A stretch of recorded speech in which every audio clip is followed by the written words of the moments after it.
what a lot of people don't realize is that those friction points are completely necessary. Whether you're a business that has $1,000 in revenue or $1 million in revenue, you will always have a bunch of challenges and roadblocks thrown your way. And I always see those friction points in the beginning. Even though it's super hard, you need to build that muscle of, okay, how do I problem solve through this friction point so that when I'm $1 million business, this is going to be a cakewalk. Welcome to the Women Inspired Podcast, where together we explore ways to live our most joyful, aligned, vibrant lives. On this podcast, we draw inspiration from the lessons embedded in other women's stories, and we use them to catalyze our own growth and success. And we explore concepts and techniques from the fields of psychology and design thinking that can help us thrive and make the most of the one and only life we're ever going to have. My name is April Seifert. I'm a psychologist, an entrepreneur, and a self-proclaimed life experience junkie, and I'm your host and friend along this journey. This podcast is supported by Modern Well, a woman-centered co-opportunity workspace in Minneapolis, Minnesota. Friend, it is time to start living vibrantly, by design, and with intention. Here we go. Welcome back to the Women Inspired Podcast. My name is April Seifert, and I'm your host. I'm so excited that you are all joining me this week for another incredible interview. I've got somebody amazing lined up who is all over the space of entrepreneurship. But even if you're not an entrepreneur, she definitely will apply to you, even if you're in a 9-to-5 job. But before we get into that, I want to share a note that I received from a listener recently. The thing is, this podcast has been going for a while, and periodically I hear from some of you, and the messages you send me, honestly, they leave me speechless sometimes, and this was one of them. So I want to share a really quick note that I received from a listener. I got her permission to share it without sharing her name, and so I want to read you a little bit of her note. She said, "Thank you for creating this incredible resource and introducing us to so many powerhouse women. I learn something new every time I listen. Because I cannot stop thinking about it, I had to write to you. Episode 107, Lydia Slaby, Wait It Gets Worse, came at an unbelievably monumental moment in my life. I sat down in the car after my first therapy session, not wanting to listen to business books or the 80s playlist that I have on repeat. So I turned on your podcast, and this was the day that episode released.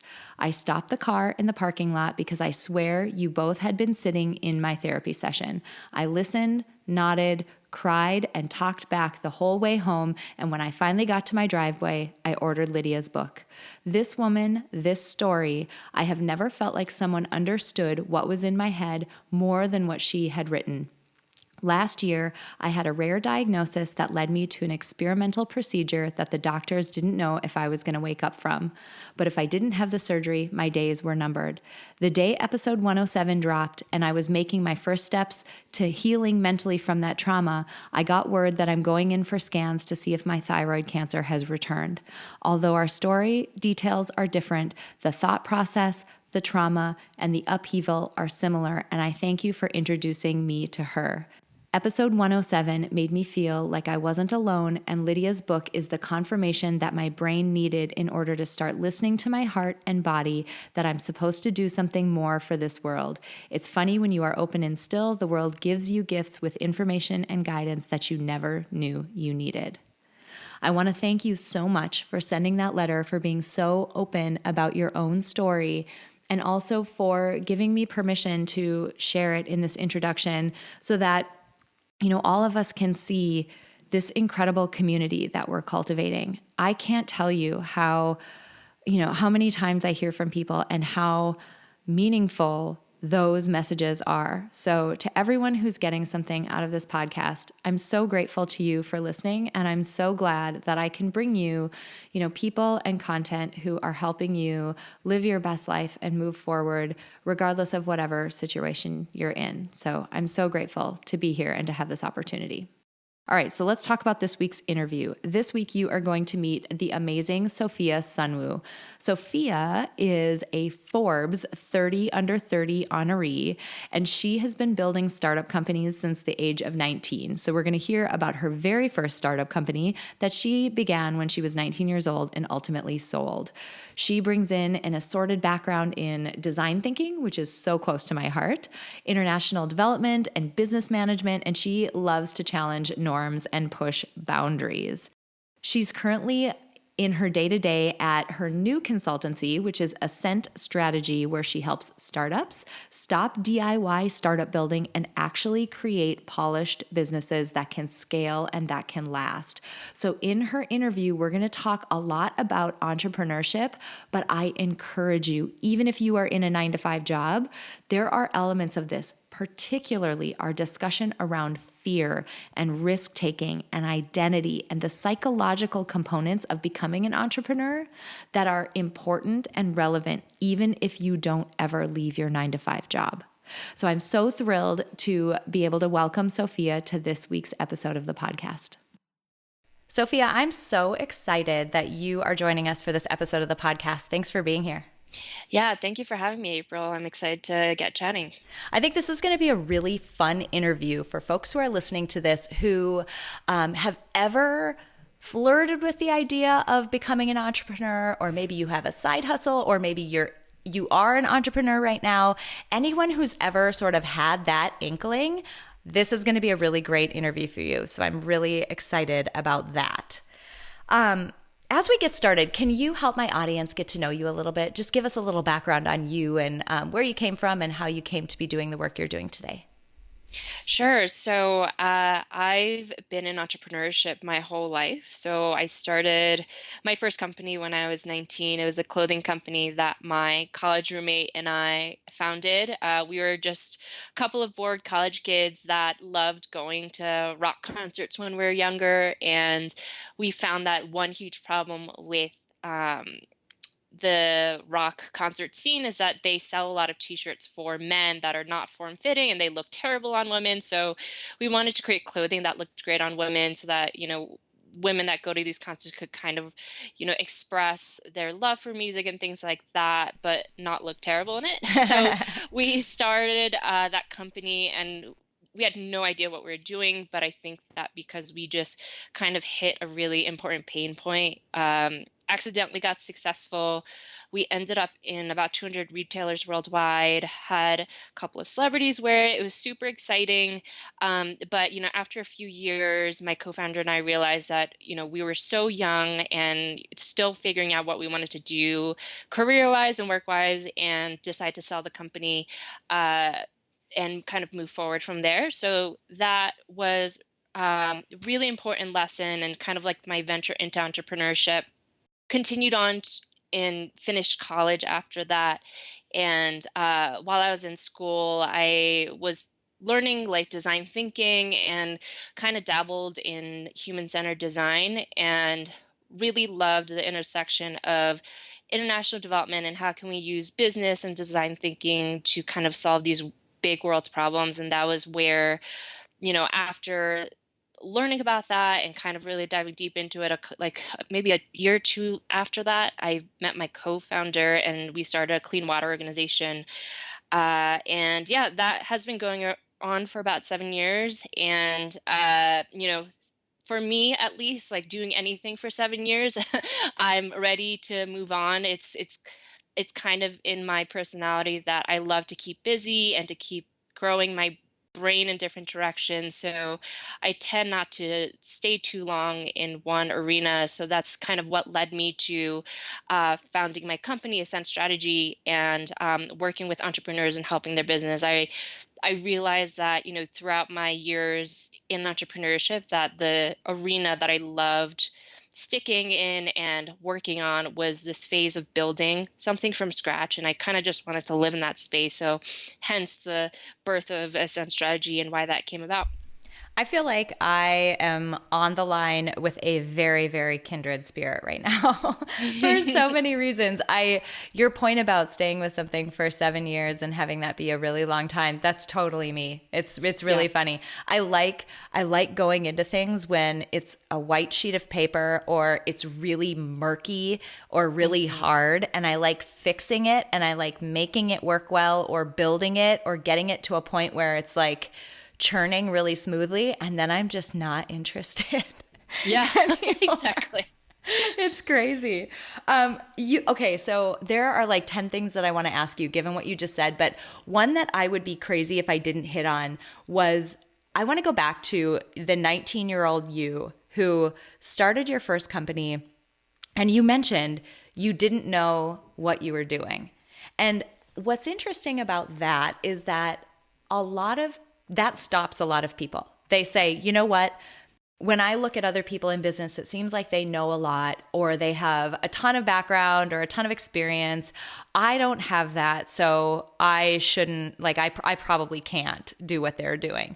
You didn't let that stop you.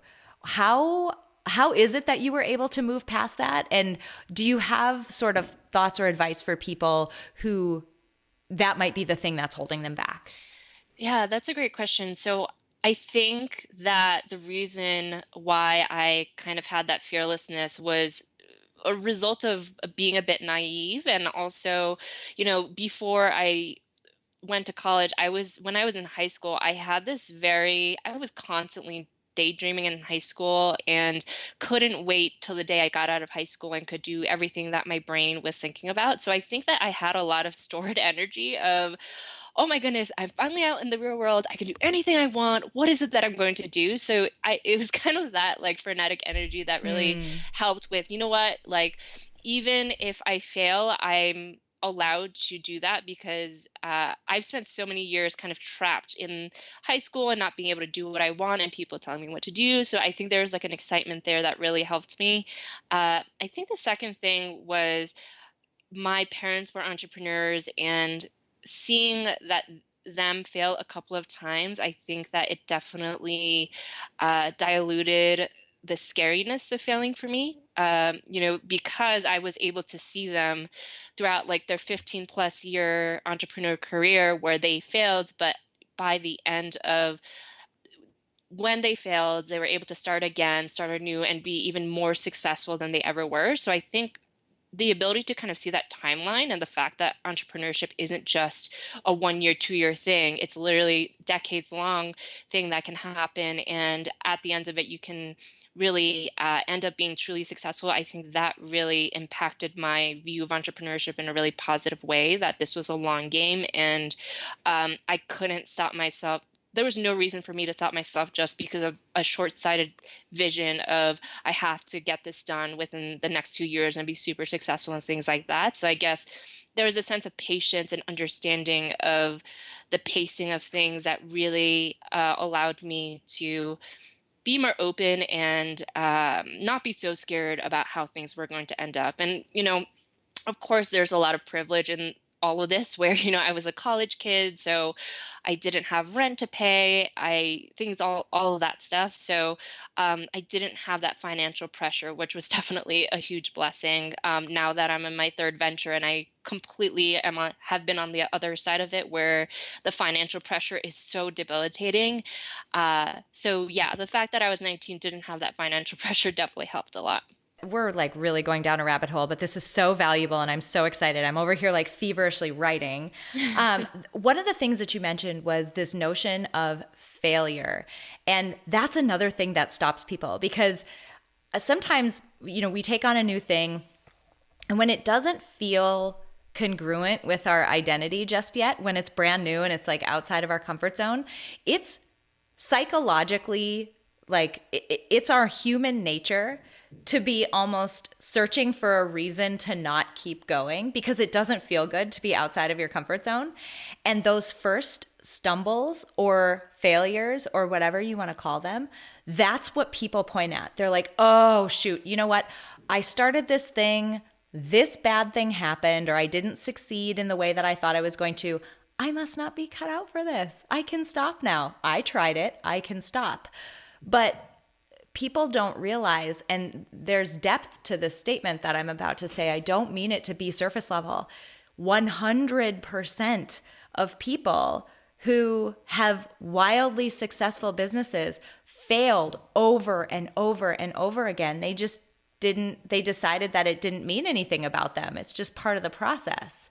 And so for you, it's like you saw your parents fail and it's like, oh, well, it wasn't like ruining for them. Like you just keep going and learn from it and do better after that.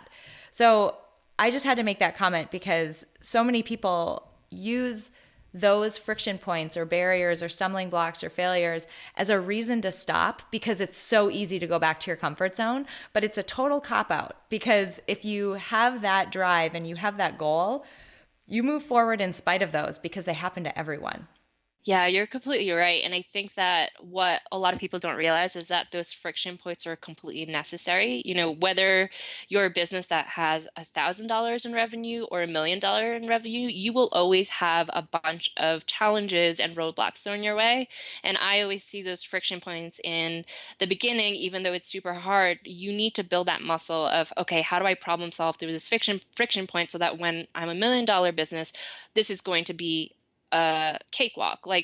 So I completely see that as, a lot of people would love to kind of fast forward their lives and their entrepreneurial careers and get to that end point where they're super successful and they have everything that they want and desired. But the truth of it is that you absolutely cannot get there without building this muscle and almost like a portfolio of like all the things that can possibly get wrong, and you building your ability to problem solve and provide a solution, not only like for the solution at hand, but also like being able to emotionally and mentally carry yourself through those moments. That's huge. It is totally a muscle that your tolerance for failure, your tolerance for risk, like the more you work on it, the stronger that muscle gets, the higher that threshold is. It's totally true.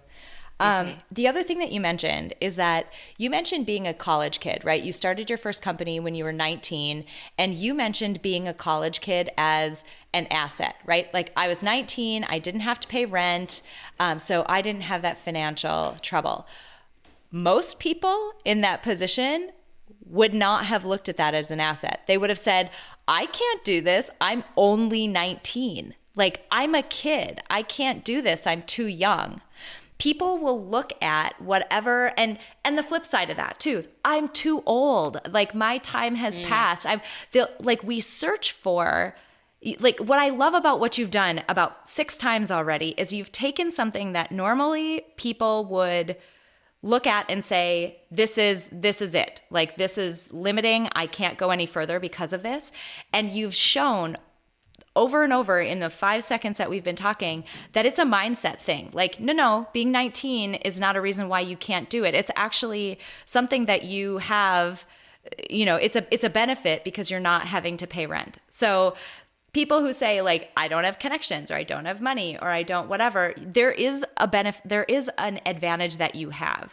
You're just not looking at it because everyone can reframe the situation that they're in and figure out what the advantage they have is to exploit. And I'll give a really blunt example with that. The advantage that I had, one of them was that I was laid off from a job when I was pregnant, about to have a baby right before the holidays. And that sounds devastating, right? Like you were laid off while you were just about to have a baby before the holidays. But the thing is, I looked at it and I was like, well, I was going to be away from work anyway. And in the position I was in, they didn't have to offer me maternity leave. So they didn't have to pay me. So I didn't actually know what was going to happen there. And so I'm like, well, I was going to be in that position anyway. No big deal. Instead of just, I'm just going to use this time then to figure out what I'm going to do and how I can go out on my own. And if it doesn't work, I'll go get a job. But I was going to do this anyway. I might as well make something of it. So I just love like the way that you've reframed things to allow you to keep going when most people wouldn't. Yeah, thank you so much. I appreciate it. I actually have never looked at it that way, but I love that you're pointing this out. And, I think that every single interview you see and book you read about someone's entrepreneurial journey, it's always so intertwined with their psychological well-being as well as the business itself. I think that, being an entrepreneur and sticking through it, it's also a journey in revealing who you really are. And it really exposes every single weakness that you have. And it challenges you to either falter to them or take the time to really dig in and figure out how do I get over this particular weakness, or how do I use it to my advantage? It really challenges you in that way, which I really love about entrepreneurship. I totally agree. And I mean, frankly, that right there, it was one of the huge reasons. People who have listened to this have probably heard me talk about a relatively new venture that I've been on with a partner of mine. We started Peak Mind, the Center for Psychological Strength, literally because I've seen how much working on courage and your identity and confidence and all of these other pillars to resilience and psychological strength. I've seen what it's done for me, not just in my business, but just in 100% of my life, that we had to give this to people. So just as a side, for people who are interested in it, you can go to peakmindpsychology.com and get more information. But that exactly, with what you said, was one of the huge reasons why I was so jazzed about that work, because it's transformational when you start to work on those parts of yourself that don't get revealed in another way. Absolutely. So I would love to get into Ascent. I would love for people to hear a bit about what you do. And for folks listening to this, think about this really broadly. Like, if you're in a corporate career, think about it in terms of, options that you might have. Like your 9-to-5 job isn't your only option.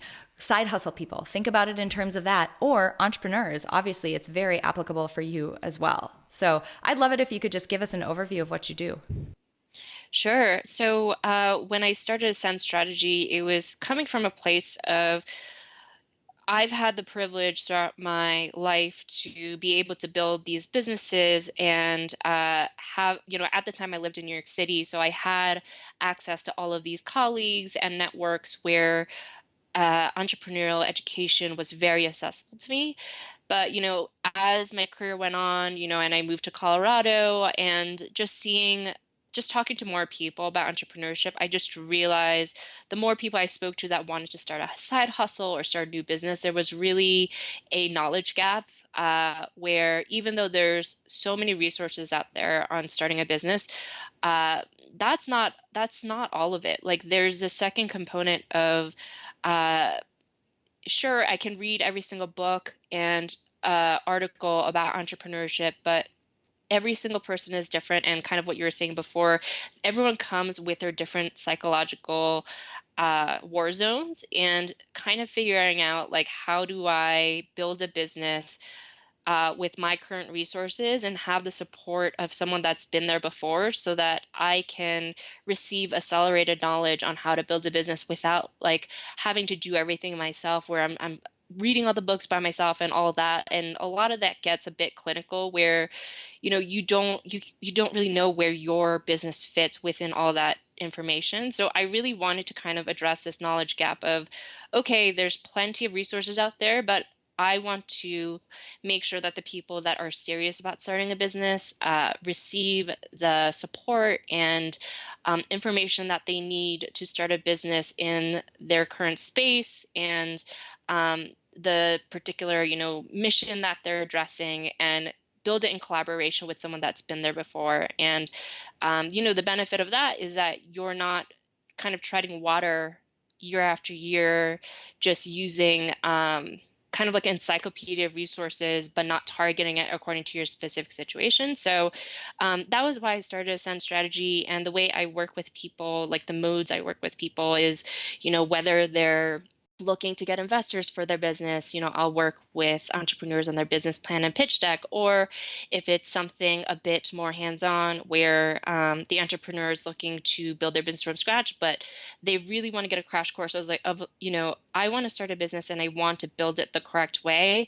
Give me a crash course on how to do that. And I also will work with people on kind of like a one-on-one basis, so that we build the startup together. And, I do that in an incubator form. So, I'll have weekly calls with my incubator clients, and they'll actually also kind of be walked through a weekly workbook that I've created and designed based off of my experience. And yeah, so that's kind of like some of the ways I work with my entrepreneurs. And it's been pretty amazing and kind of very fulfilling for me to be able to take the experience I've had in the past couple of years and repurpose it so that it helps other people. That's amazing. And you're one of those people who, I mean, let's just be frank, there's a lot of quote unquote business coaches out there on the internet. I mean, Hmm. you can Google and you're going to find, thousands of them. And so many of them don't really have experience in actual business, like building an actual Yeah. business. But Mhm. you've done this multiple times. And so your experience in knowing what that's like to, you know, get funding or position yourself in a specific way in the market, it's so valuable because you've been there and you've had to do it yourself. Oh, thank you so much. Something I'm curious about. You mentioned people want to build their business the right way. And I can imagine that when people come to you, there are some, I don't know quite how to say it, like maybe common pitfalls or misconceptions or maybe some surprising things that they uncover as they start working with you. Are there a few that you can share that are just, for people who are early stage, man, this is really common that people have this misconception about, what their journey would be like or that business building stage would be like? Sure. There's so many, but I'll just give a few.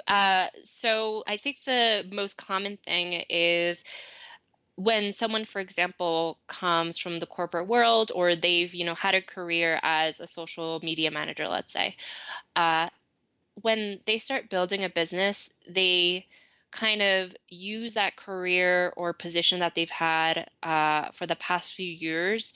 And when it comes to building their business, they'll actually prioritize that particular skill because that's what they know, that's what they're good at, it comes easily to them. So the problem with that is when you're carrying over these skills that you've built throughout your career, that doesn't necessarily translate when you're building a business. So when you're building a business, your obvious priority in the first couple years is to figure out what is my revenue model and actually exercise that strategy of revenue and fine tune it in the real world so that it actually brings in monthly revenue that your business can rely on.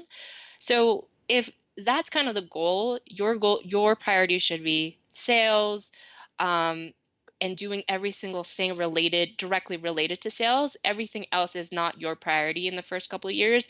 And, sales is really hard. If you're not someone with a sales background, of course you're going to want to fall back to your like doing social media for your startup that no one doesn't know yet because it's easy for you. So, the problem there is, your priority is something else, but because of your career of doing social media, you're going to fall back on that because it's easy. And then what you have is by the end of the year, all of your busy work of doing social media for a brand that no one has ever heard before, you maybe have, 200 followers, but it didn't really convert into any type of sales. So that is a huge thing I see where people fall back on their existing knowledge rather than kind of pivoting their priorities and putting themselves in the mindset of like, I'm not in a corporate office anymore. I'm not someone who's silos off into a one department and have this one role. I have to take on a bunch of new hats and need to re-pivot myself so that I'm prioritizing the things I need to do for my business so that it actually brings in revenue in the first year. So that's a huge thing. And of course, it's also easier said than done, right? Going out and selling, putting yourself out there, getting rejected, that's such a scary thing. And because it's so scary, I see a lot of entrepreneurs spending 20% on their sales in the first year when they actually should be spending 80% on their sales and bringing in revenue. So that's number one huge thing that I see. The second thing that I see that entrepreneurs get wrong is that they don't realize that time is their most important and a finite asset. I always advocate for when it comes to your to do list, for the next 6 months, you should be prioritizing and only doing the things that you can only do, and everything else you should be paying someone else to do it for you.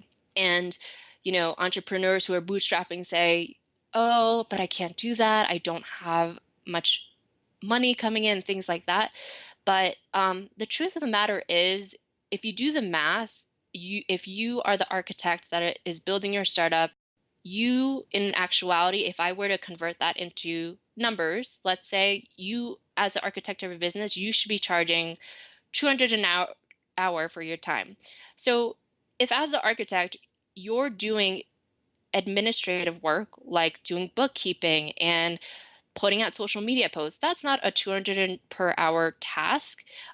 You can easily pay someone, especially in this global marketplace when it comes to freelance, you can pay someone $15 an hour to do exactly what you're doing admin wise. Because that 200 an hour that you're personally have a value of, that 200 an hour should be spent on sales, building the business, all those things that no one else can do but you. So that's another thing where people have a misalignment when it comes to assessing time versus money. There are plenty of situations when you're first building a business where your personal time shouldn't be spent doing all these administrative little tasks that can easily be paid to someone else. At the end of the day, your time is the most valuable as the architect of your startup, and having that, sitting down and making that assessment and being truly honest with yourself of what you need to export and what you need to do yourself is a huge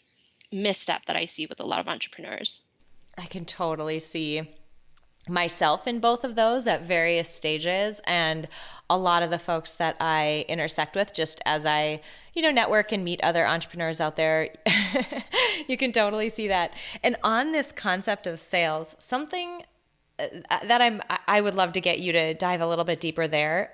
It's something that has come up recently that it's embarrassing for me to say that only recently has this really sunk in. Like I quote unquote knew it surface level before, but I'm saying really sunk in to the core of me, and it was completely freeing, is I was always nervous about selling because of this notion of rejection. It's not that I didn't believe in the product, right? If you don't believe in what you're selling, you really shouldn't be selling it. That's really key. You have to believe in what you're selling. So that was definitely there. But I was like, oh my gosh, these people are going to reject me. And what I only truly took to heart recently, and I'd love you to comment on it because this is another psychological thing, is me, the person, April, I am not my business and I am not my product. I'm not the same as the product I'm selling. Even if it's a service I'm delivering, that service is its own entity. So when people say no to it, they're saying no to that service. They're not saying no to me. They're not rejecting me. You know what I'm saying? Like, you don't have to feel, I think so much that fear that we have comes from us being afraid, and this is psychologically, it's human nature. We're afraid that people are going to see us in a bad light, or that somehow our value as a person isn't going to be validated by that other person's reaction. And your value as a person has nothing to do with the product or service that you're providing. That product or service has its own value in the marketplace, and it will be judged on its own. But you're still just as valuable as you were before. And that's so hard for people to understand. And it only recently hit me. And I'm like, oh, well, I'm officially not afraid to sell anymore. This is great. Oh my goodness. Yes, that is a huge problem that a lot of the entrepreneurs I work with, and even myself, that I've dealt with. It's really hard, right? Because when you're creating something from scratch and it's your baby, it's so hard to then say, okay, I need to detach myself from this product because I get really hurt when someone says no to me. So it's really contradicting. It's really hard to kind of put yourself in the place where you have that realization and also take the proactive steps to separate yourself from it.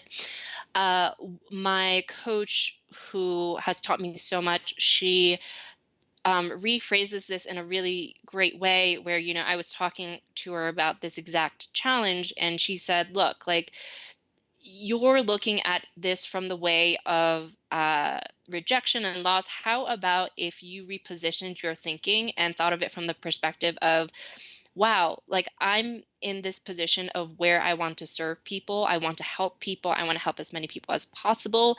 If I hide in any way, Mm. I am preventing myself from helping all these people that I desire. So, Mm-hmm. kind of like flipping it on its head and thinking it from that perspective, like, the loss from you hiding and not selling is actually way more kind of sad to think about. Like, yes, like, if my desire is to help and serve people, what benefit am I doing by hiding? I'm doing the complete opposite of what I desire. So, I really love thinking about it that way too. I think that it's a nice way to kind of just flip the perspective of not from like the perspective of self, but from the perspective of like the people I want to help and support in a positive way. Amazing. It goes even further, that detachment, into, I saw someone I follow on Instagram, Yasna Bursa recently, I think it was her, posted something around pricing and how we price our services or our products. And she said, I'm tired of hearing people say, I set my prices, especially service-based businesses, I set my prices at this level because I'm worth it. I'm worth it. I'm worth it. She's like, you are not your service. You are not your product. Your product or service will be, you should price it at the value that the market sees in it, at the transformation that you can create or that service creates. It doesn't have anything to do with you. You aren't your service.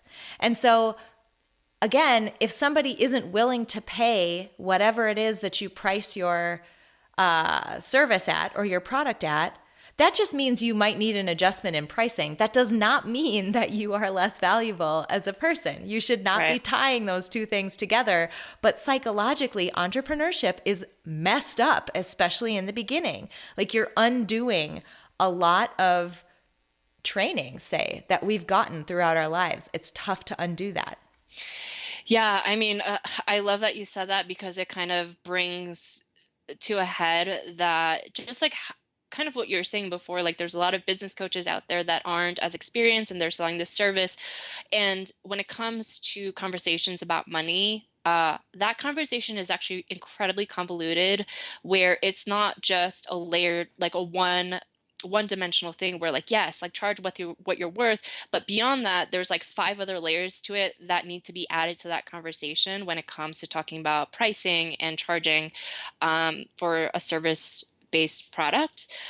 So yeah, like, I do hope that, when people who are seeking help, they are doing the research and really making a proper assessment of someone who is saying these one-dimensional things and looking for others that kind of embrace the complexity of things like conversations around money and are able to speak about it in the multidimensional format that it deserves, if that makes sense. Mm-hmm.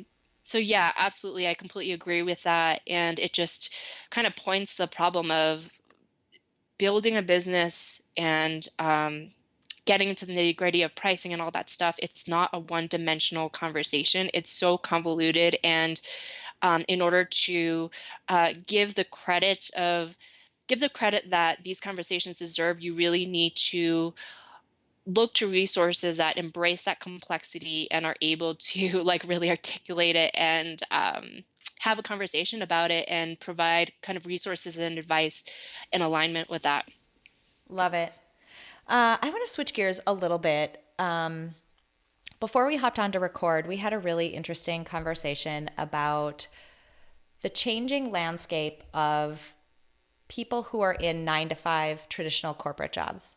It's not the same anymore, particularly if you look at one generation prior and look at it now, not the same at all. And so, but this notion that being in a corporate career is, quote, stable and being an entrepreneur is, quote, risky still exists to the same degree that it did, or it feels like it does. It still exists. in a lot of spheres to the same degree that it did a generation ago, but that's not reflecting reality. I'm wondering if you can talk to people in a corporate career who, have a goal that they have an idea for a business, they have a goal and they think, man, I can't do this. This is way too risky, and that's what's keeping them in place.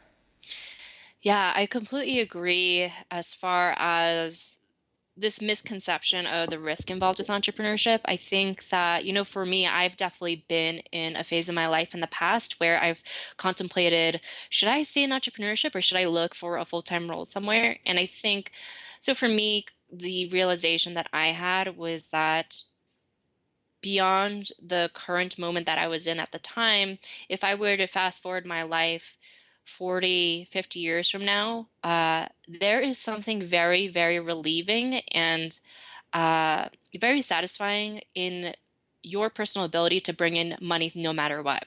Because at the end of the day, when you're at a 9-to-5 job, you will always be your freedom is always dictated by an employer and their needs, and not to mention recession and things like that. Like you are always holding that risk of, if someone doesn't want you, then you have to look for something else, and you have to rely on other people and depend on an employer. Whereas if you're an entrepreneur and you're able to make money no matter what, you are going to be fine in any situation, even when you're in your 60s and you just need to bring in money to kind of pay the bills and do whatever else you want in your free time. Like, that is so empowering to have that freedom of, no matter where I am or what I'll be doing at the time, I know that I will always be able to bring in the money that I need to support myself and live my life beyond work on my things I love, like hobbies and things like that, on my time and on my when I want. So for me, I realized that there is a lot of freedom in that. I think that another thing is, when you work, and I'm obviously generalizing here, but I'm just speaking from experience of colleagues and friends that I've spoken to endlessly about this, is that there's a sense of being at a 9-to-5 job. Sometimes you're not always going to love what you're doing, and because people are so married to the idea of, I need bi-monthly paycheck to pay my bills, and I love the security of that. Well, is that really worth the sacrifice you're making on your emotional and psychological well-being? Like, I have so many friends that are so unhappy at their jobs, and they've been doing that for years, where, like, how can you possibly live the past 5 years of your life completely unhappy at your job? That's the majority of your life, to be quite honest. And that doesn't seem like a good deal to me, emotionally, mentally, psychologically. And a lot of people don't do that math of, what am I giving up and sacrificing for my health and well-being by being basically bankrupt, where I'm not loving what I'm doing for like the majority of my day. So I kind of look at it in both ways, where there's a lot of risk that you're taking by not doing what you want, whether it's the ability to provide for yourself or the mental, emotional, psychological things that you're giving up. So for me, that's way more risky than a temporary, 2 years of just struggling and working super hard and hustling to get your business off the ground. So I kind of look at it from that perspective of, like, what's the long-term risk, rather than just like the immediate risk that you're dealing with. Totally agree. There's something that I've talked about a lot on previous episodes of the podcast, is around this notion of, there are common regrets that people have at the end of their life, and Yes. Mm-hmm. Regretting. So it's nuanced here. Nobody ever says they wish they would have worked more. What's interesting about it is that entrepreneurship, you work a lot, right? Like, you work a lot and you work hard. But what happens with entrepreneurship is, there's some pillars of, say, psychological well-being. And this kind of gets into the peak mind stuff again, but there's 5 aspects of people's lives that, if you are hitting on all of those, your sense of psychological well-being is in a really great place. And one of them is meaning. That means like, are you spending your time committed to something that's bigger than you? And so to me, an hour spent at a 9 to 5 job doesn't have the same meaning always as an hour spent building something that is bigger than you. Like, again, you are not your business. This is bigger than you. This is a bigger deal. So for me, it hits on both of those aspects. Like, it's, and it goes back to something you said about entrepreneurs, but it's something that I say to people all the time about life. You know, you mentioned this concept of time. Time is the most non-renewable resource that we have. You get these years, like these years that you're going to be working, you get to live them once. And you really do get to decide how you live them and how you cobble together. Like, ultimately, you, like, if you figure out how much money you need to live or feel comfortable, there's nothing saying that all of that money has to come from the same place. You just need to be able to hit that number to pay your bills and feel good and save and all of that, right? Yeah. There's nothing, and this is where the fun stuff comes in. And you mentioned, we haven't even gone there, and I don't even know that we have time to like really go down this rabbit hole, but you mentioned this notion of design thinking. When I do life design work with people, which is a big chunk of the stuff that I'm doing inside Peak Mind, when I do life design work with people, we use the design thinking framework because it gets people to think about that number, round number. Say you have to make $100,000 a year, right? Like that's what you have to make to pay your bills and feel comfortable. Come at that number not from how do I find one single job that will pay me that? Can you create a situation where maybe some of your time is spent in a typical job where you're getting a paycheck, but maybe another chunk of that revenue comes from something that's more meaningful to you? And that experience that you have ultimately from that type of scenario is going to be so much more rich and rewarding at the end of your life when you have no time left and can't change things than just slaving away if you're unhappy. I'm certain there are people out there who are happy in their jobs, and that's great. This doesn't apply to you. But for people who are out there, you know, driving to work right now, listening to us, thinking, oh my God, I don't want to go sit in my cubicle for another day or deal with that person for another day or whatever it happens to be on that call again. This is for you to start thinking about. Yeah.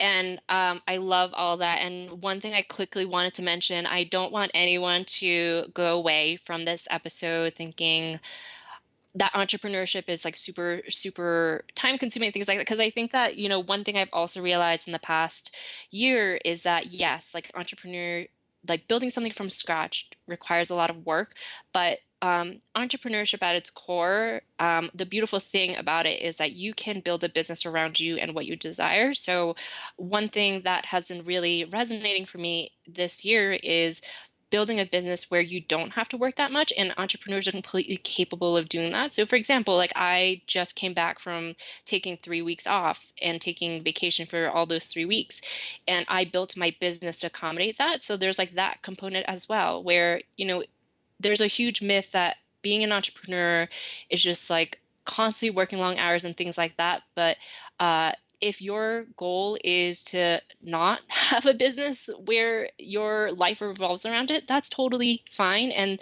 that's something that entrepreneurs are completely capable of doing as well. We are such kindred spirits. It is not even funny. As we're wrapping up today, I'm wondering if you have just some quick advice for, let's say somebody's really starting out, like have an idea, they're about to, you know, start working on it, or you've convinced them that it's something they should go after.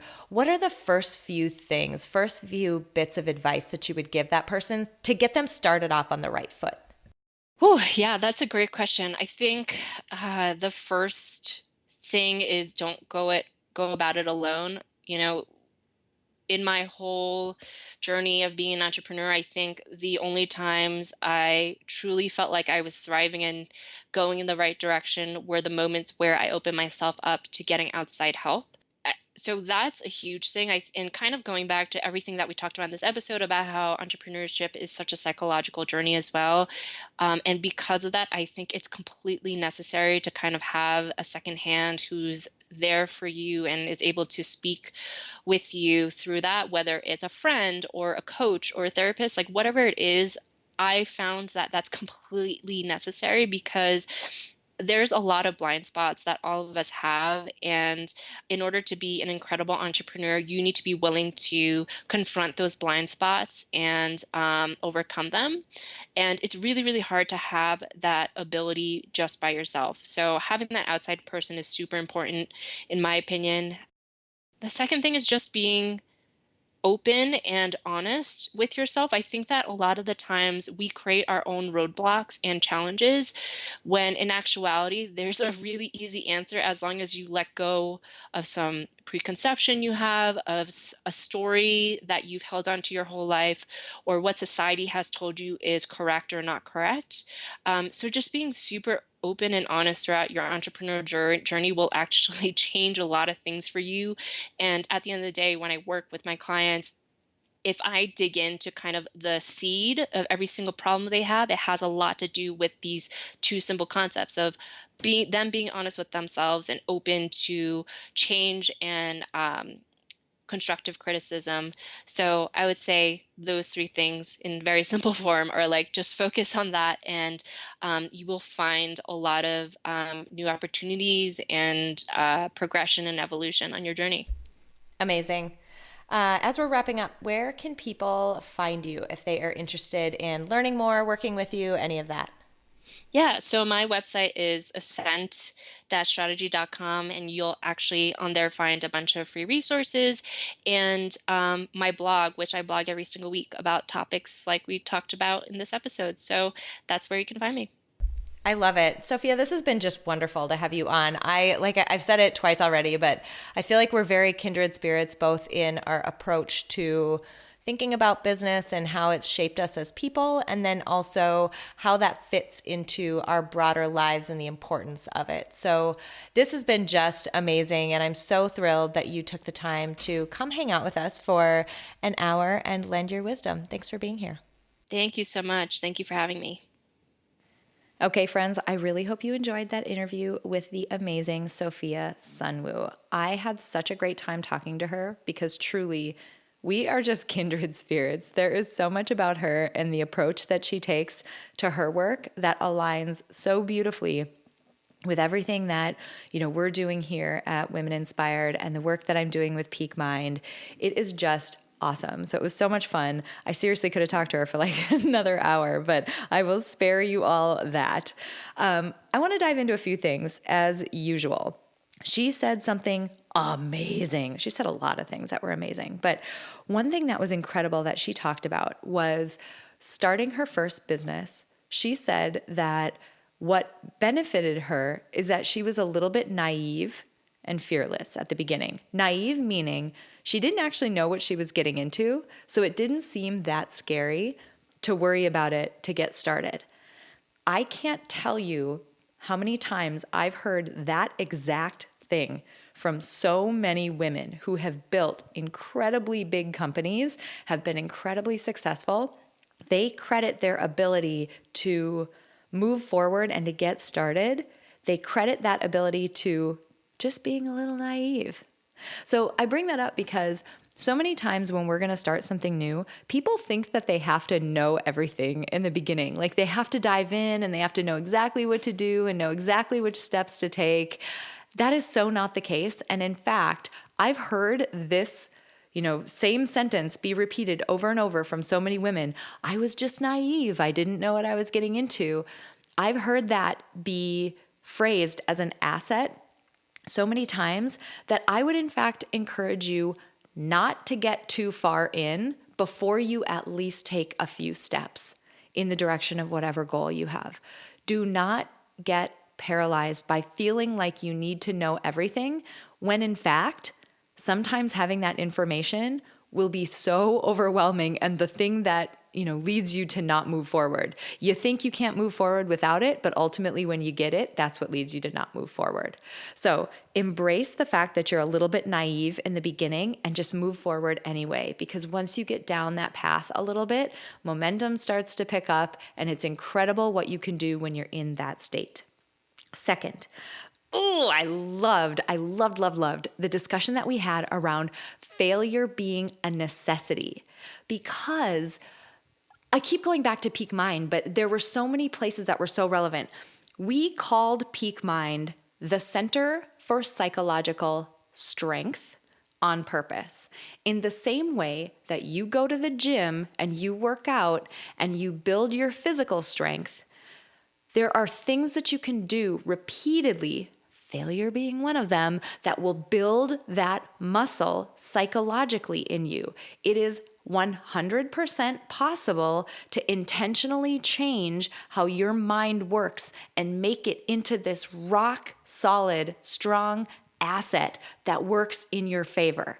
And I adored how Sophia said, failure is a necessity because it's that exercise, it's that practice that allows you to build up that muscle, that tolerance for risk and tolerance for failure.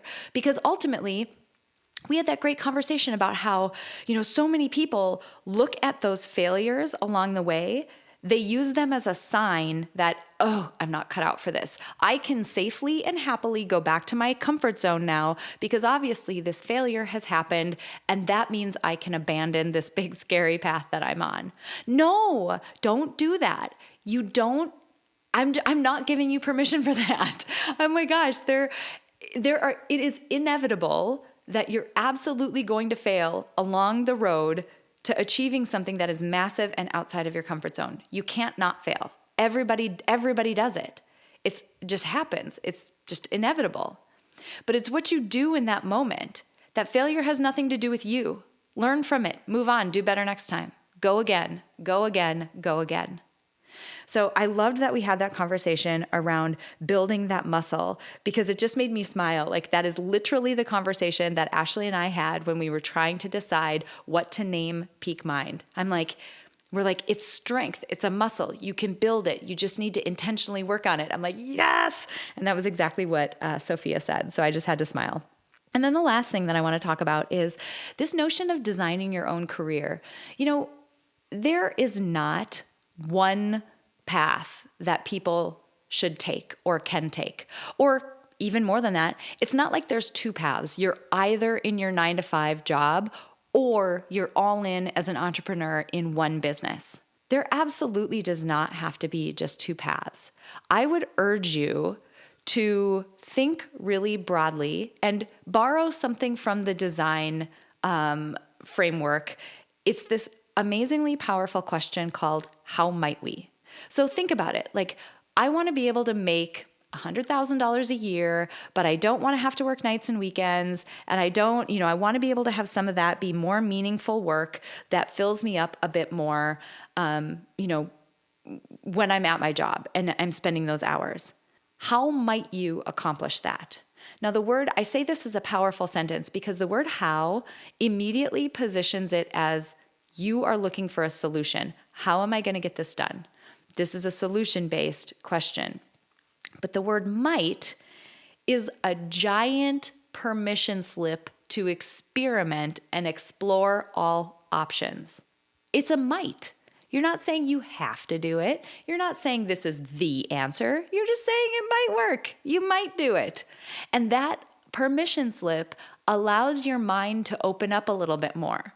So if you want to do this exercise, if you're one of those people who isn't loving your job, but you feel like you can't completely quit and whatever, do this exercise. Sit down with a piece of paper and start to brainstorm ways that how might you get to that optimal position that you want to be in. And a place to start would be go the nuclear option. You quit your job. I'm just saying you might do it. Not that you have to do it, but just get the ball rolling it's usually easy for people to figure out what's the nuclear option that they absolutely wouldn't do. That's fine. Just write it down on the piece of paper. You're just saying it's a might. But then allow your mind to sort of flex and go down different pathways from there and write all those solutions down. Answer that question, how might you create a career or revenue earning situation that is maybe a little avant-garde, maybe not the traditional path, but will ultimately allow you to pay your bills and be comfortable. Allow yourself to explore those options because there are not just two paths out there. There are as many paths as you can think of.